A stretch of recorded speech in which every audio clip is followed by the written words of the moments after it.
மும்பை தொடர் குண்டுவெடிப்பு வழக்கின் குற்றவாளிகளுக்கு விதிக்கப்பட உள்ள தண்டனை குறித்த வாதம் இன்று இரண்டாவது நாளாக நடைபெறவுள்ளது. இது தொடர்பான கூடுதல் விவரங்களை தருகிறார் அங்கிருக்கக்கூடிய எமது செய்தியாளர் அசோக் அவர்ஷினி. 2006 மும்பை புறநகர் ரயில்களில் குண்டுவெடித்த வழக்கில் 12 பேர் குற்றவாளிகளாக அறிவிக்கப்பட்டனர். ஆனால் அவர்களுக்கான தண்டனை விவரம் இன்னும் வெளியிடப்படவில்லை. இன்று இரண்டாவது நாளாக அவர்கள் தண்டனை மீதான விவாதங்கள் தொடர்ந்து நடைபெற உள்ளன.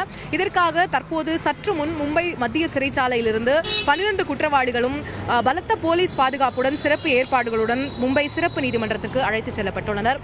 அழைத்துச் செல்லும் போது அவர்கள் தந்தி டிவிக்கு அளித்த பிரத்யேக பேட்டியில் அவர்கள் நிரபராதிகள் என்றும் போலீசார் தவறான ஆட்கள் மீது இந்த வழக்கை பதிவு செய்துள்ளதாகவும் இதற்காக அவர்கள் உயர்நீதிமன்றத்தில் மேல்முறையீடு செய்யப்போவதாகவும் இங்கே கீழ் நீதிமன்றங்களில் அவர்களுக்கு நியாயம் கிடைக்கவில்லை என்றாலும் கூட மேல் நீதிமன்றங்களில் நிச்சயமாக தங்களுக்கு நியாயம் கிடைக்கும் என்றும் தாங்கள் நிரபராதிகள் என்று நிரூபிக்கப்பட்டு வெளியே வருவோம் என்ற கருத்தையும் அவர்கள் தந்தி டிவியிடம் தெரிவித்தனர். அதேபோல 2008 சிறப்பு தீவிரவாத தடுப்பு பிரிவின் தலைவராக விளங்கிய ராகேஷ் மரியா அவர்கள் 2008 இந்தியன் முஜாஹிதீன் அளித்த சில வாக்குமூலங்களை பதிவு செய்ய மறுத்ததால் அதை கருத்தில் எடுத்துக்கொள்ள மறுத்ததால் இவர்களுக்கு நியாயம் கிடைக்காத சூழல் ஏற்பட்டுள்ளது என்றும் குற்றவாளி முகமது மஜித் உட்பட இங்குள்ள குற்றவாளிகள் தந்தி டிவியிடம் பிரத்யேகமாக தெரிவித்தனர்.